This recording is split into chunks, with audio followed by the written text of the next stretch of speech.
The street was quiet, a hushed stillness settling over the suburban neighborhood.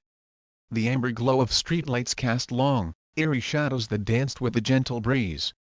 It was just past the stroke of midnight when Chief Jack Rourke, his shoulders slumped with exhaustion, turned onto his own street. A grueling 12-hour shift, a relentless barrage of calls, mountains of paperwork, and the never-ending chaos of running a police department had drained him dry.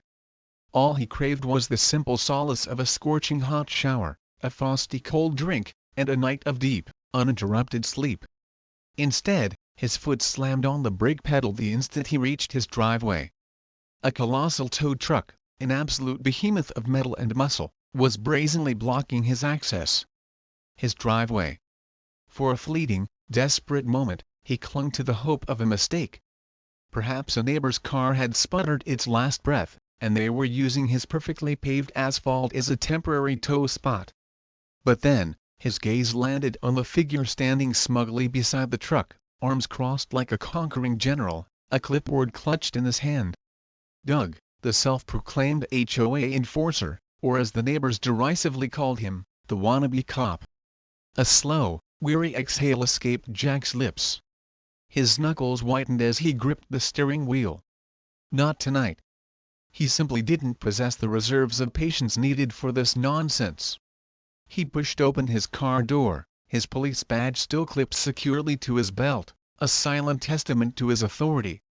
"You want to move this truck out of my driveway," he stated, his voice carefully controlled, betraying none of the simmering frustration within. Doug's eyes raked over him, a dismissive once-over as if Jack were some random civilian who dared to inconvenience him. "Should have paid the fine, buddy," Doug sneered, a revolting smirk twisting his lips. He tilted his head towards the empty space where Jack's personal vehicle had proudly sat that morning. A cold, sickening dread washed over Jack as a slow, creeping realization settled in his gut. His car was gone. Towed? Jack ran a heavy hand down his tired face, the stubble scratching against his palm. "For what?" Doug chuckled, a grating, self-satisfied sound, and lifted the clipboard with exaggerated drama. "Let's see here, unpaid fine of $79. Jack blinked, utterly bewildered. $79? "Yep," Doug confirmed, popping the P. "We sent notices. No payment, no warning needed when you ignore." He trailed off, his smirk widening. "Ignore what?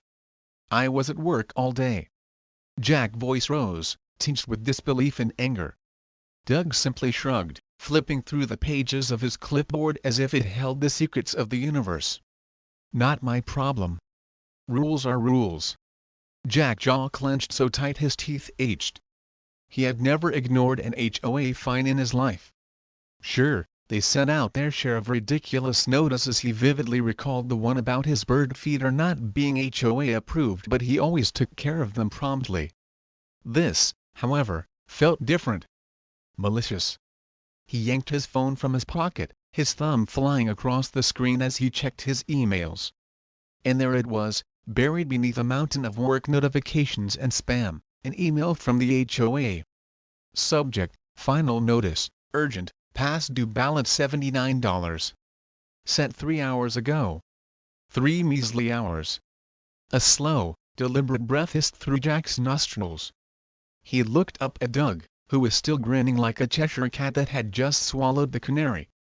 The tow truck driver, a bulky man in his late 40s with a perpetually bored expression, leaned against the massive truck, completely unfazed.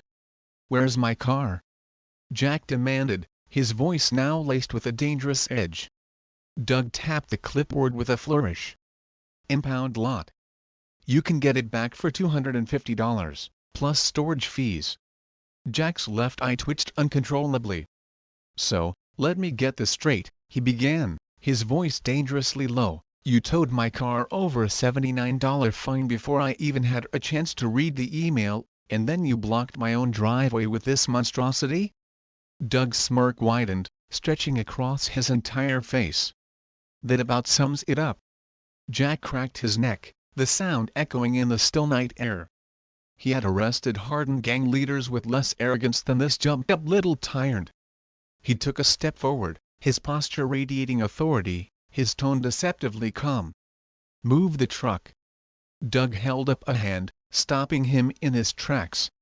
"Oh, I can do that. You gotta settle the fine first." "It's policy." Jack reached for his phone, his fingers flying across the keypad as he dialed the non-emergency dispatch number. A young officer's voice crackled on the other end. "Hey, it's Rourke. I need a traffic obstruction unit at my residence." Doug's smirk faltered, a flicker of unease crossing his face. Whoa, what do you think you're doing?" Jack stared him down, his gaze unwavering. "Getting your illegally parked truck moved." "Legally?" The tow truck driver straightened up, his eyes suddenly wide as he eyed Jack's belt. "Hey man, are you a cop or something?" Doug scoffed, regaining some of his bravado. "Doesn't matter. This is HOA jurisdiction. Cops can't do squat." Jack took a deep, calming breath. He had reached his breaking point. "Oh, that's cute," he muttered under his breath. He strode towards his mailbox, flipping it open with a snap. Sure enough, nestled amongst the junk mail, was a physical notice. He skimmed it quickly, his blood beginning to boil. "Effective immediately, Chief Jack Rourke has accrued additional violations totaling $500.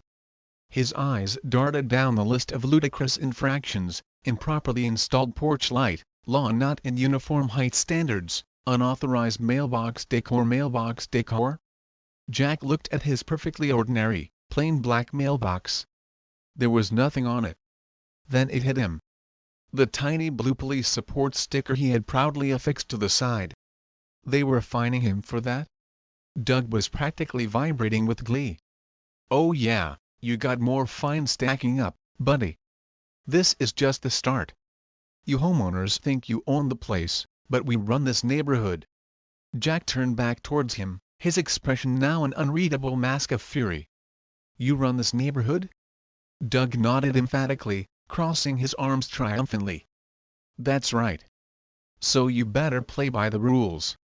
Jack let out a slow, deliberate breath, trying to quell the volcanic eruption of anger threatening to consume him. "Okay. Got it."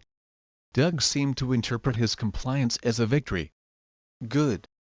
Now, if you want, I can waive some of the additional fines if you pay tonight." Jack held up a hand, cutting him off. "Don't bother. I've got a better idea." He walked back to his unmarked police car and leaned against the cool metal, waiting. Doug frowned, suspicion clouding his smug expression. "What are you?"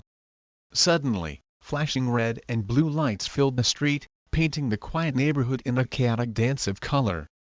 The real police had arrived.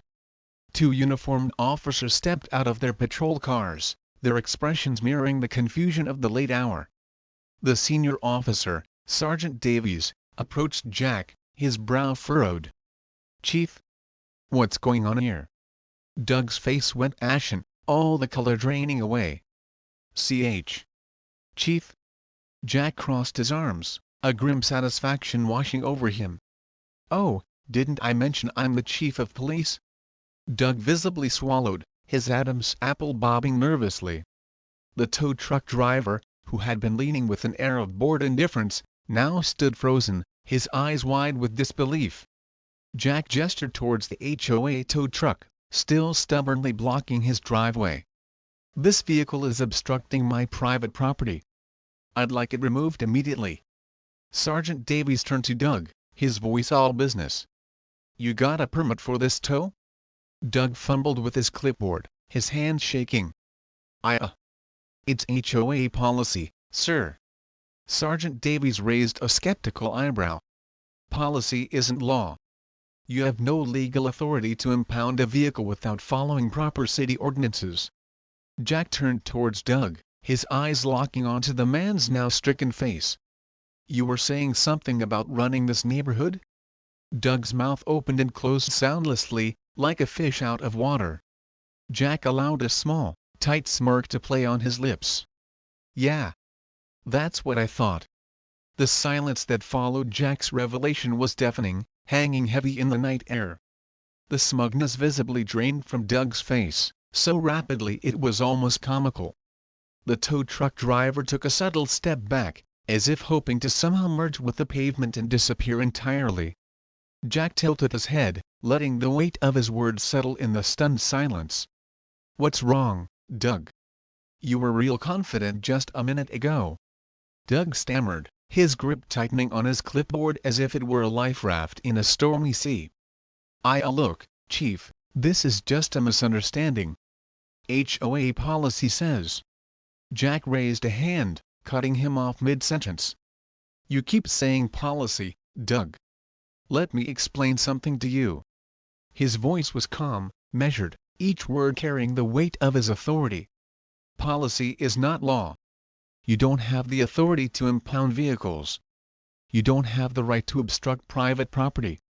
And you sure as hell don't have the power to fine people for imaginary violations." The tow truck driver, his initial boredom replaced with dawning comprehension, turned to Doug, his voice tinged with suspicion. "Wait a minute. You said this was legit?" Sergeant Davies stepped forward, his arms crossed over his chest. "You two better have a valid towing license on file with the city, otherwise, this is an illegal impoundment." Doug's face twitched, his eyes darting nervously between Jack and the sergeant. We have one." Sergeant Davies glanced at his partner. "Johnson, run it." The younger officer nodded and stepped away to make the call, his radio crackling softly in the quiet night. Jack shifted his focus back to Doug, a grim satisfaction spreading through him as he watched the self-proclaimed HOA enforcer shrink under the pressure. "While we wait, Doug, why don't you tell me what these other fines are about?" He pulled out the letter from his mailbox and unfolded it with a dramatic flourish. Doug's eyes darted towards it, his earlier bravado completely evaporated. "It's all in the HOA regulations. Lawn too high." Jack glanced at his neatly trimmed lawn, a picture of suburban perfection. "Wrong mailbox decor." He tapped the small police support sticker on his plain black mailbox. "Porch light too bright." Jack stared at his standard, builder-grade porch light. "Are you serious?" Doug, scrambling to regain some semblance of control, stammered, "Listen, Chief, these are standard neighborhood rules. Everyone has to follow them." Jack nodded slowly, a dangerous glint in his eyes. "Right. Let's test that theory." He turned to Sergeant Davies. "Davies, pull the property records for HOA Board President Arthur Sterling. Let's see if his property has any violations." Doug's reaction was instant, a strangled cry of protest escaping his lips. Whoa. That's private information." Jack smirked. "Not to law enforcement." Sergeant Davies's radio crackled to life as Officer Johnson returned. "Sergeant, the tow company's operating on an expired permit. They've been illegally towing vehicles for 6 months." Jack's grin widened, a predatory gleam in his eyes. "Doug? That's a crime." The tow truck driver threw up his hands, his face etched with panic. Whoa. I didn't know that. I just do what they tell me." Jack gestured towards the uniformed officers. "Then I suggest you start cooperating. Where's my car?" The driver fumbled for his phone, beads of sweat now visible on his forehead. I'll call the lot. They'll bring it back." Doug's panic was escalating rapidly. "Hold on, Chief. Let's just talk about this." "Oh, we'll talk, Doug," Jack interrupted, stepping closer, his voice dropping to a menacing whisper. "We'll talk about why you think you can extort homeowners with fake fines. About why you target certain houses while letting your buddies slide." He folded his arms across his chest, his gaze unwavering. "And about how you just impersonated law enforcement by threatening people with enforcement powers you don't actually have." Doug took a shaky step back, his earlier bravado completely gone. "It's not like that. I swear." Before he could utter another lie, bright headlights flooded the street. A sleek black SUV pulled up, and out stepped Arthur Sterling, the HOA president himself. Unlike the flustered Doug, Arthur exuded a slick, politician-like confidence. He smoothly adjusted his tie as he strolled up, surveying the chaotic scene with a practiced air of detached authority. "Chief Rourke," he said, his voice smooth as velvet, "I didn't expect to see you here. In uniform." Jack turned to him, utterly unimpressed. "I wasn't expecting to find my driveway blocked and my car stolen, Arthur, but here we are." Arthur barely blinked, his composure unwavering. "This is all just a misunderstanding, Chief. I'm sure we can handle this internally." Jack chuckled, a short, humorless sound, and shook his head. "Oh, you mean like you handle everything else? Illegally, through threats and fines?" Arthur's jaw tightened imperceptibly, but he maintained his practiced composure. "Our HOA has the right to enforce community standards. If you've received fines, Chief, it means you were in violation, just like every other resident." Jack turned to Sergeant Davies. "That report, Davies." Sergeant Davies handed him a printout. "Arthur Sterling's property records." Jack held it up dramatically, scanning the list. "Let's see here. Unapproved backyard structure, overgrown hedge, porch light out of HOA standard, unauthorized flag display." He raised a sardonic eyebrow. "Should I keep going, Arthur?" Arthur's face stiffened, a vein throbbing in his temple. Jack glanced at Doug, who was now looking utterly betrayed. "How much are these violations worth again, Doug?" Doug swallowed hard, his voice barely a whisper. "Oh wait. I forgot. You don't fine your own people, do you? You only go after the ones who won't play your little power game." Arthur's voice was cold now, a hint of menace creeping in. "Careful, Chief. I know people." Jack chuckled darkly. "Yeah? So do I." He gestured to the two uniformed officers standing behind him, their presence a silent warning. Arthur's eyes darted to them, a flicker of fear finally crossing his face. Now, no need to get the police involved." Jack smirked. "Oh, but I insist." Sergeant Davies stepped forward, his voice firm. "Mr. Sterling, we're officially launching an investigation into HOA financial misconduct. We have multiple reports of selective enforcement, illegal towing, and fraudulent fines. We'll need to audit the HOA's accounts." Arthur visibly tense, his polished facade beginning to crack. "That's ridiculous. You have no right." "Oh, we do," Jack cut in, his voice dripping with satisfaction. "And guess what, Arthur? Tampering with HOA funds? That's a felony." Arthur's fake confidence crumbled, his face paling. Doug looked like he was about to faint. The tow truck driver's phone buzzed, and he snatched it up like a lifeline. "Yeah? Uh-huh. You found it?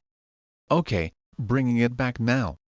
He hung up and turned to Jack, a sheepish look on his face. "Your car's on the way, Chief." Jack nodded curtly. "Good. Now move this truck out of my driveway." The driver scrambled to obey, jumping into the cab of the tow truck as it rumbled to life. As the massive vehicle finally pulled away from his property, Jack turned back to Arthur. "You're going to want a lawyer, Arthur." Arthur glared, his eyes filled with venom, but he knew he had lost control of the situation. Doug, meanwhile, was trying to sling away, hoping to disappear into the darkness. "Not so fast, Doug," Jack called after him, his voice sharp. "You're under arrest for unlawful vehicle seizure and impersonation of law enforcement." Doug's face went ghost white as the officers moved in, their hands reaching for their cuffs. Arthur hissed through clenched teeth, his voice shaking with rage, "You'll regret this, Rourke." Jack smirked, a cold, hard smile that promised retribution. "Doubt it."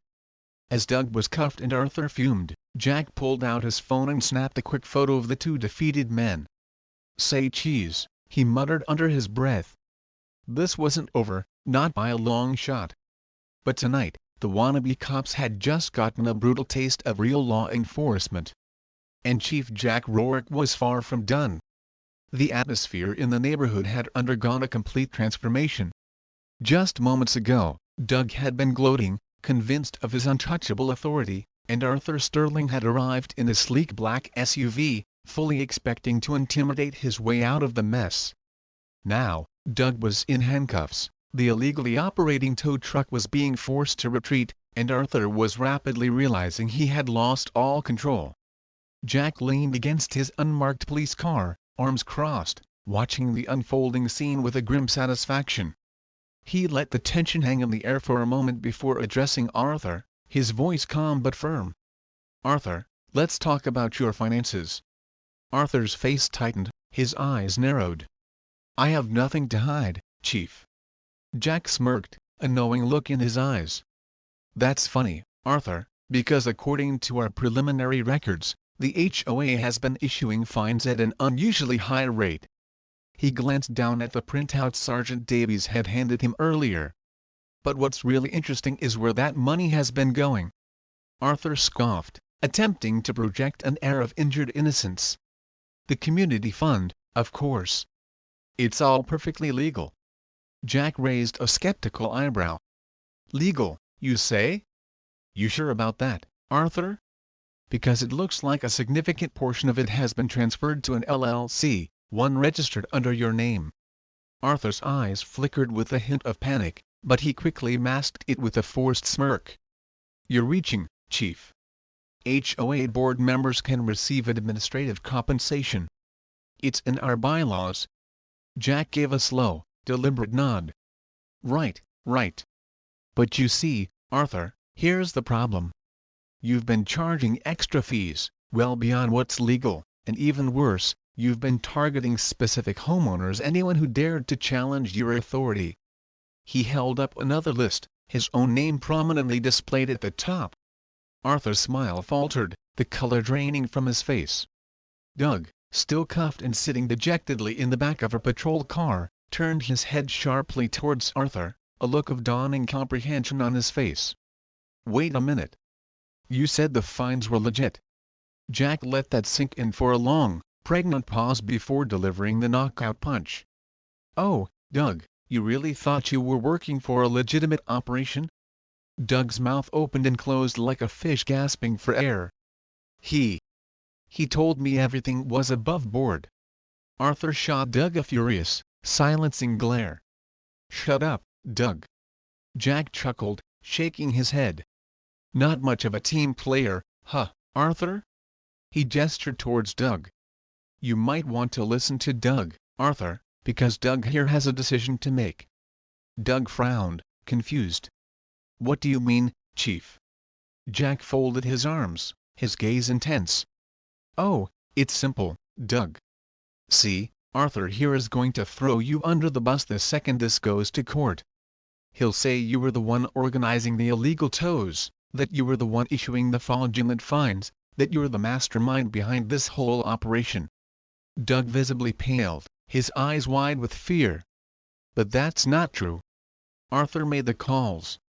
I just enforced them." Jack leaned forward, his voice low and persuasive.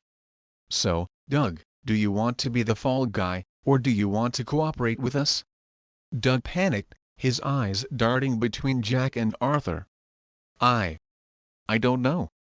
Arthur hissed through clenched teeth, his voice laced with desperation. "Don't be stupid, Doug. He's bluffing." Jack turned to Sergeant Davies.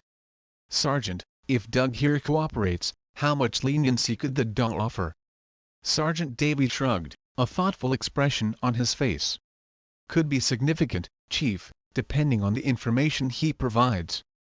Doug licked his lips, his mind racing. He wasn't the sharpest tool in the shed, but he wasn't dumb enough to go down alone. I want to talk to a lawyer first," he stammered, "but yeah, Chief, I'll cooperate." Arthur stiffened, his face contorted with rage. "You traitorous idiot." Jack smirked, enjoying the spectacle. "Oops." Arthur finally lost his carefully constructed composure. "You think you've won, Rourke? You're just a cop. You have no power over the HOA board." Jack's smile didn't waver. "Oh, but I do." He turned to Sergeant Davies. "Davies, time to bring in the big guns." Sergeant Davies nodded and immediately dialed a number on his radio. Within minutes, another 2 vehicles arrived, a city inspector and a fraud investigator, their arrival heralded by the flashing lights of their official cars. Arthur watched them approach with growing panic, his earlier arrogance completely gone. The city inspector, a woman with a no-nonsense demeanor, walked up, adjusting her glasses as she scanned the scene. "Which one is Arthur Sterling?" Jack nodded towards the now trembling HOA president. "Right here." The inspector flipped open a thick folder, her expression grim. "Mr. Sterling, the city has received multiple complaints regarding HOA financial misconduct, selective enforcement, and unlawful property seizures. Based on preliminary evidence, we are launching a formal audit into the HOA's financial records." Arthur swallowed hard, his voice barely a whisper. You can't do that without a warrant." The inspector smiled politely, a hint of steel in her eyes. "Actually, Mr. Sterling, we can. Because the HOA is a non-profit organization, it falls under state audit laws." Arthur turned to Jack, his face a mask of disbelief and fury. "You plan this?" Jack grinned, a flash of triumph in his eyes. "Yep." The fraud investigator, a man with a sharp, analytical gaze, stepped forward. "Mr. Sterling, we also have reason to believe you've been personally embezzling HOA funds. I'd suggest you prepare for a deep dive into your personal accounts." Arthur was speechless, his carefully constructed world crumbling around him. Doug, still in handcuffs, let out a low whistle. "Damn, Arthur. You are so screwed." The officers tightened Doug's handcuffs and loaded him into the back of a patrol car. Arthur remained rooted to the spot, his face ashen, his entire body trembling. Jack took a step closer, his voice low and menacing. "You said I had no power over the HOA, Arthur?" Arthur swallowed hard, unable to meet Jack's gaze. Jack smirked. "Looks like I just took it all away." Arthur's fists clenched, his entire body shaking with impotent rage. "This isn't over." Jack raised a questioning eyebrow. "You're right, Arthur. Because now, we're coming for your board." As the fraud investigator and city inspector headed inside the HOA office, neighbors began emerging from their homes, drawn by the flashing lights and the hushed commotion. Some were recording the scene with their phones, others whispered amongst themselves, their faces a mixture of shock and dawning hope. The once powerful HOA president now looked like a trapped animal, his eyes darting nervously around the street. Jack turned to the small crowd that had gathered, his voice ringing with authority. "If you've been targeted by bogus fines, now's your chance to come forward." A murmur rippled through the neighborhood, a sense of collective relief beginning to spread. Arthur took a hesitant step back, his voice laced with desperation. You can't do this." Jack gave him a cold, hard smile. "Watch me." The power had irrevocably shifted. Arthur Sterling, the man who had ruled their neighborhood with an iron fist, was about to lose everything. The neighborhood had become an impromptu arena, neighbors whispering amongst themselves, their phones held aloft, recording the dramatic downfall of the once untouchable HOA empire. The smug arrogance that had defined Arthur Sterling for so long was gone, replaced by a barely concealed panic. He stood stiffly, sweat beading on his brow, as the fraud investigator and city inspector marched into the HOA office, their briefcases heavy with the promise of accountability. Jack crossed his arms, watching Arthur's false confidence crumble like dry leaves in the wind. The man had spent years running their community like a personal fiefdom, hiding behind the guise of policy and community standards to squeeze money out of innocent homeowners. Now, he was a deer caught in the headlights of real authority. Doug, still in handcuffs and leaning against the police car, let out a bark of laughter. "Damn, Arthur. Looks like your little scam's over." Arthur snapped, his voice tight with fury, "Shut up, Doug." Jack smirked, enjoying the schadenfreude.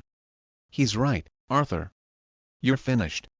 Arthur straightened his tie, a pathetic gesture of defiance, his desperation barely masked by a thin veneer of fake bravado. "This is all circumstantial. You have no proof I personally stole HOA funds." Jack nodded towards the fraud investigator, who had just emerged from the HOA office, holding a thick stack of paperwork. The investigator smirked, a look of triumph on his face. "Actually, Mr. Sterling, we do." Arthur's entire body stiffened, his eyes wide with disbelief. The investigator held up a printed bank statement, the numbers stark and damning. "Mr. Sterling, would you care to explain why HOA fine money was regularly transferred to a private account under your name?" Arthur Bland, his face as white as a sheet. That's an accounting mistake." Jack chuckled, a low, mocking sound. "Oh, of course. Because mistakenly depositing thousands of dollars into your personal account happens all the time, right?" The fraud investigator flipped through more pages, each revelation a fresh blow to Arthur's already shattered composure.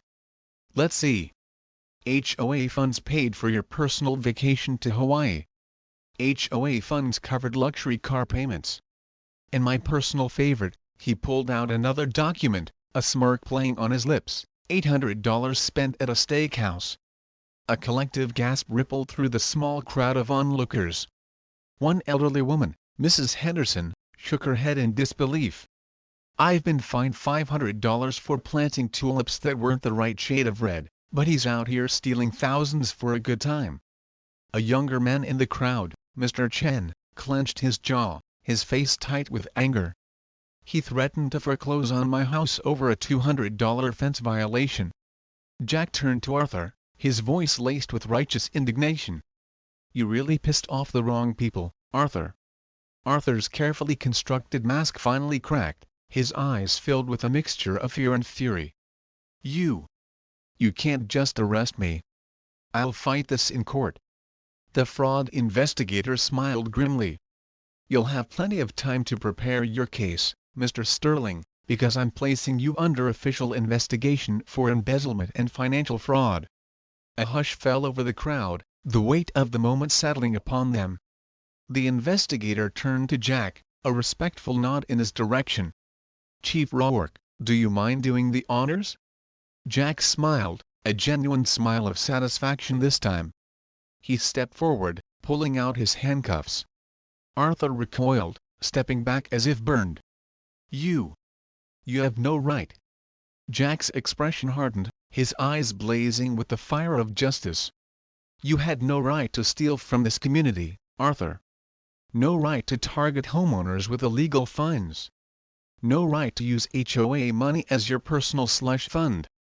He grabbed Arthur's wrist, the cold steel of the handcuffs snapping shut around it. "Arthur Sterling, you're under arrest for financial fraud, embezzlement, and abuse of power. You have the right to remain silent. Anything you say can and will be used against you in a court of law."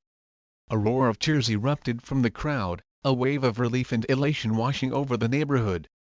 Mrs. Henderson pumped her fist in the air, a triumphant grin on her face. "About damn time." Doug, still in handcuffs himself, cackled from the back of the patrol car. "Man, this is so much better than reality TV." Arthur thrashed against Jack's grip, his face contorted with rage. "You can't do this. This is my HOA. I built this." Jack leaned in close, his voice low and firm. "Yeah, well, consider it condemned." Two officers stepped forward, grabbing Arthur by the arms and leading him towards the waiting squad car. Before they shoved him inside, Arthur twisted his head, spitting venom at Jack. "This isn't over, Rourke. I'll get out of this. I'll get lawyers. I'll—" Jack slammed the car door shut, cutting off his threats. Yeah. See you in court, Arthur." The squad car pulled away, Arthur's muffled screams fading into the night. Jack turned back towards the fraud investigator. "So, what happens next?" The investigator nodded, his expression serious. "The state will take over. Every fine Arthur issued will be reviewed and likely refunded. His assets will be seized pending trial." Sergeant Davies stepped up, his gaze sweeping over the jubilant crowd. And the HOA? The city inspector folded his arms, his expression thoughtful. Under review for dissolution, at the very least. They'll have to elect a new board. The crowd erupted into another round of cheers, their relief palpable. Jack grinned, shaking his head. Well, folks, looks like your HOA nightmare is over. The entire neighborhood cheered, a wave of collective joy washing over the street. Jack glanced at Doug, still sitting in the back of the patrol car, looking utterly defeated. And what about him? The fraud investigator sighed. If he cooperates fully, he might get a plea deal. Otherwise, he's looking at some serious charges. Doug swallowed hard, his eyes wide with fear. I'll cooperate. I'll tell you everything. Jack smirked. Smart choice, Doug. One of the neighbors, Hank, the retired Marine who had butted heads with the HOA for years, stepped forward, a mischievous glint in his eyes. Chief, I gotta ask. He pointed towards Jack's house. You ever think about running for HOA president? Jack threw his head back and laughed, the sound echoing through the relieved neighborhood.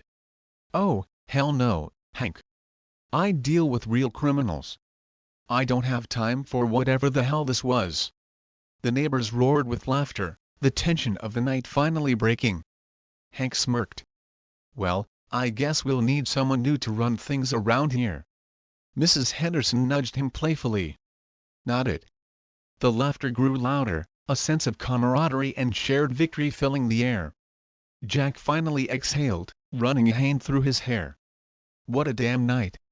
His unmarked police car was waiting, but before he left, he turned to the crowd one last time, a genuine smile on his face. For what it's worth, if you ever need backup against another HOA like this. He tapped his badge, his eyes twinkling. You know who to call. With that, he climbed into his car and drove off, leaving behind a neighborhood finally free from the tyranny of a corrupt HOA. And as far as Chief Jack Rourke was concerned, justice had been served. The immediate chaos of the night eventually subsided, the sounds of celebration gradually quieting as neighbors retreated to their homes, a sense of newfound peace settling over the street. The corrupt HOA was crippled, its enforcers either in handcuffs or hiding, and the neighborhood buzzed with a sweet taste of victory. Jack stood outside his house, hands on his hips, watching as his neighbors savored their long-awaited freedom. A few feet away, Sergeant Davies was engaged in conversation with the city inspector and the fraud investigator, finalizing the intricate details of the investigation and the next crucial steps. Arthur Sterling was gone, locked away pending his inevitable trial, and Doug had been hauled off separately, ready to sing like a canary in exchange for a lighter sentence. Jack stretched his sore shoulders, the tension of the past few hours finally beginning to ease. He had arrested armed criminals, violent gang members, and hardened career felons, but there was something uniquely satisfying about taking down an HOA tyrant.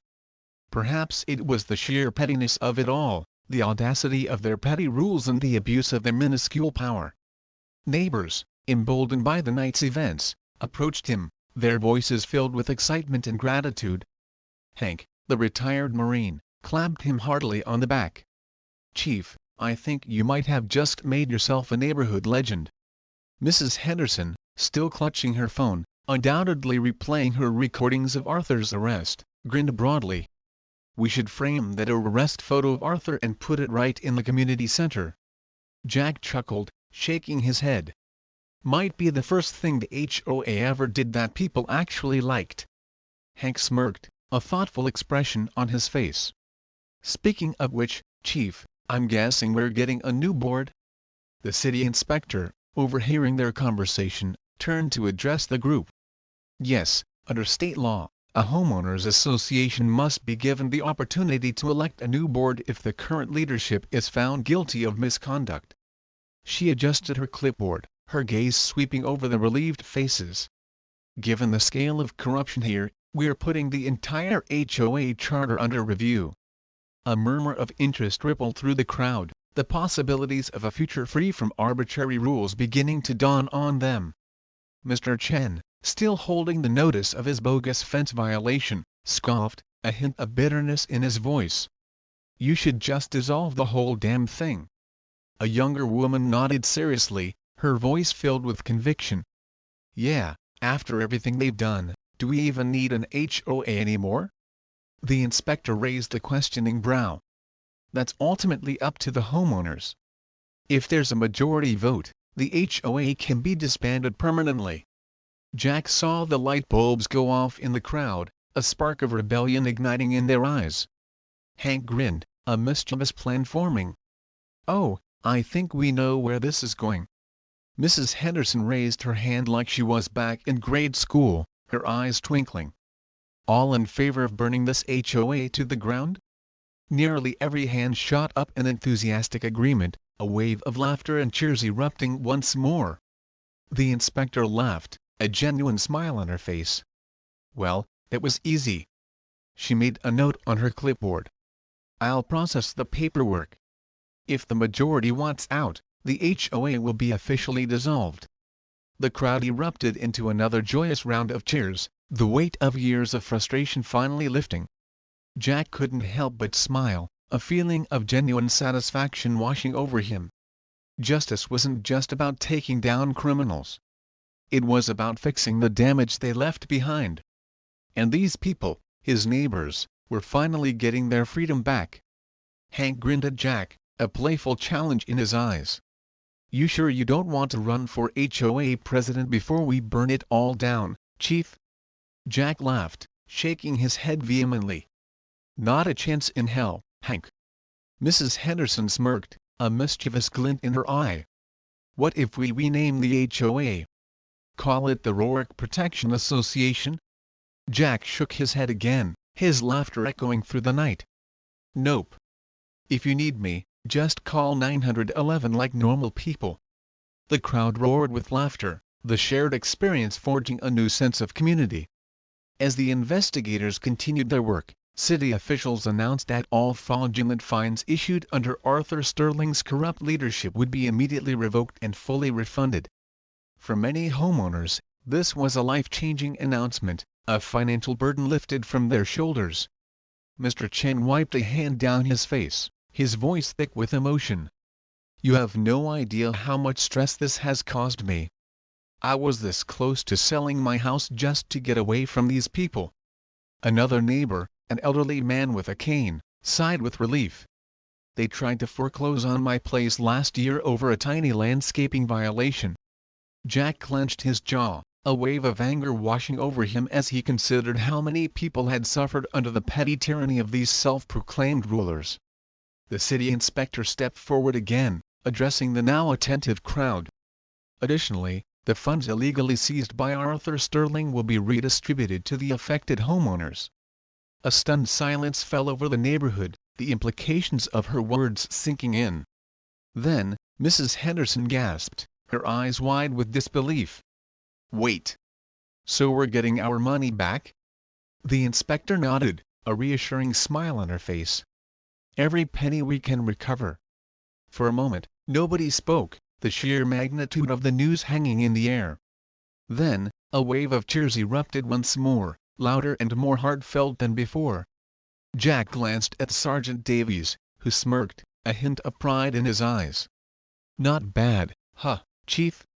Jack exhaled, a sense of profound satisfaction settling over him. "Not bad at all, Davies. Not bad at all." The next morning, the HOA office stood silent and deserted, a large, official red notice of investigation sign plastered across the front door. All operations were officially suspended, and Arthur Sterling's remaining board members, sensing the impending doom, resigned in disgrace. Doug, desperately hoping to save his own skin, started spilling everything he knew, his testimony painting a damning picture of Arthur's corruption. He gave up Arthur, the shady towing companies they had used, and even the private blacklist Arthur had meticulously kept of homeowners he wanted to harass and intimidate. It was the final nail in the coffin of the Sterling regime. By the end of the week, the entire HOA structure was dismantled. The ridiculous "Welcome to Harmony Glade Estates" sign at the entrance was unceremoniously removed. The oppressive rule book, filled with its petty and arbitrary regulations, was rendered meaningless. The threat of ridiculous fines vanished into thin air. Neighbors, emboldened by their newfound freedom, started repainting their mailboxes in vibrant colors, planting flowers in their yards without fear of reprisal, and letting their lawns grow a little longer. The air in the neighborhood felt lighter, as if the oppressive weight of tyranny had finally been lifted. A few days later, Jack received an unexpected email from a redacted government address. Subject: HOA Property Seizure Update. Jack opened it with a sense of anticipation. Chief Rourke, as part of the ongoing fraud investigation, Arthur Sterling's personal assets have been liquidated. His private property, much of it purchased using stolen HOA funds, has been auctioned off. One of the properties seized was his personal vacation home in Florida. The winning bidder? A coalition of your neighbors, led by Mrs. Henderson and Mr. Chen. Jack blinked, rereading the last line twice, a slow smile spreading across his face. Just then, his phone buzzed with a text message from Hank. "Dude, we bought Sterling's beach house.